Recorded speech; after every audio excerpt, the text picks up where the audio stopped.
So that's something to consider. That's definitely something you have to consider. The New York Times CNN poll finds Harris and Trump tied nationally at 48-48. Since the last poll, Trump has gained 2 points. Harris has lost 1. That's bad news. But note this for the final stretch. 15% are still not fully decided, and Harris leads with them. Come on, man. That's like, I think that's got to be fake, right? Like, that's crazy.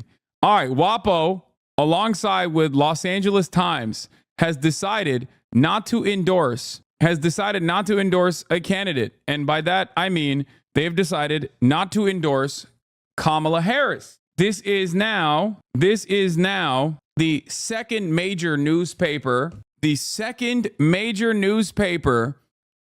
that got the boss call. Another billionaire made the boss call and was like, nope, you're not doing it.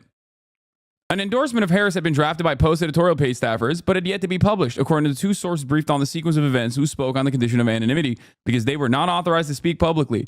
The decision not to publish was made by the Post owner, Amazon founder Jeff Bezos, according to the same sources. And now the WAPO editor has resigned. Scoop, Washington Post editor-at-large Robert Kagan confirms to me that he resigned from the Post following today's decision not to endorse in the presidential race. I want to say something here, okay? This is hollow. Okay. First of all, fuck Jeff Bezos, even though he's my boss technically. Okay. No respect, Jeff Bezos, but like, come on. That's number one. Number two. Okay. Number two. These, like, what are we doing? What are we doing in this country where billionaires could just be like a major distributed newspaper and its editorial team have no control over their own shit? Okay. That's crazy. Like, how does not a single person, how do you not look at this and go, what the fuck is happening? You got Elon Musk that owns Twitter and is using Twitter to make it Stormfront, okay? You got fucking Jeff Bezos being like, nah, Washington Post, you can't endorse Kamala Harris. Like Kamala Harris, okay? Not a fan. You guys know this. But how the fuck, like, how is this a thing? How is nobody going, this seems kind of weird to me that, like, the editorial team cannot make this decision. A billionaire can make the fucking boss call like this. This shit pisses me off. Okay? What the hell? This is Gilded Age shit. This is straight up Gilded Age shit. Now, the third thing I want to say is that these guys in the editorial team are fucking cowards. Okay? Sorry. I know a lot of the wonderful journalists that work under your reign at the editorial team at Washington Post, Los Angeles Times as well. These guys only resign when the fucking boss call is made because you can't endorse Kamala Harris. That's time for resignation. You didn't have any issues whatsoever with the direction of the paper at all up until this moment. 12 months of genocide. I know for a fucking fact that the news teams and the editorial team is almost entirely at odds with the coverage on Israel. Like, almost always. Okay? Every single place you go, it's the same shit. Every single news outlet right now has the exact same problem. Your fucking journalists are like, bro, I'm seeing something and I want to write about it. This is insane. The editorial team is like, nah, it's fine. Don't write it. Or they're looking at it and they're going, let's massage this a little bit. Okay. Keep in mind that in 2020, when Bernie said that the Washington Post was biased against him, he got dragged through the mud. But I guess that wasn't a ridiculous proposition after all. Yeah, of course. LA Times union response. Comments are sad because the union saying don't cancel your sub and libs are saying no. Yeah, democracy dies in the darkness is pretty funny because, like, it is. Okay. It is dying in the darkness. I guess we're in the darkness. Here's the last time Jeff Bezos tweeted. Our former president showed tremendous grace and courage under literal fire tonight. So thankful for his safety and so sad for the victims and their families. Jeff Bezos is the one guy that got duped by the Trump. The polls didn't even move except for one guy, Jeff Bezos. Also, this is the least shocking thing of all time. Jeff Bezos is a Silicon Valley tech bro.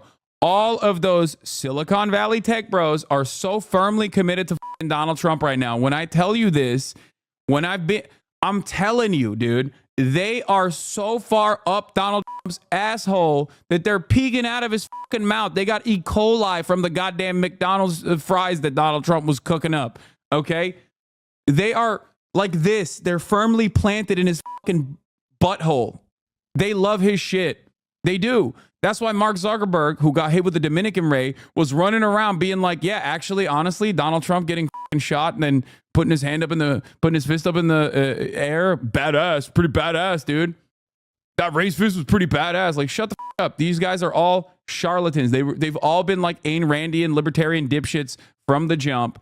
And now they're on board with Donald Trump. Anyway, as Silicon Valley tech bro can confirm, my Dominican boss has gone full Trump. No, Mark Zuckerberg is who I'm talking about when I say he got hit with the Dominican ray. Yeah, everything is bad. Oligarchy in the USA, starting in the USA. No, it's starting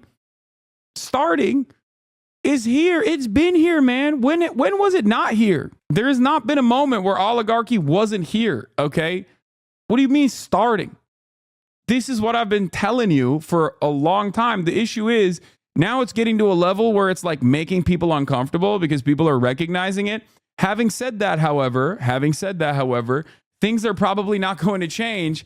And on top of that, a lot of people are going to start recognizing. A lot of people are going to start not necessarily recognizing it, but normalizing it. We just have this incredible tendency to look at like horrifying things that people warned us about in history books and just being like, it's fine. I got my jalapeno poppers. I'm good. That's where we're at right now. I mean, look at that.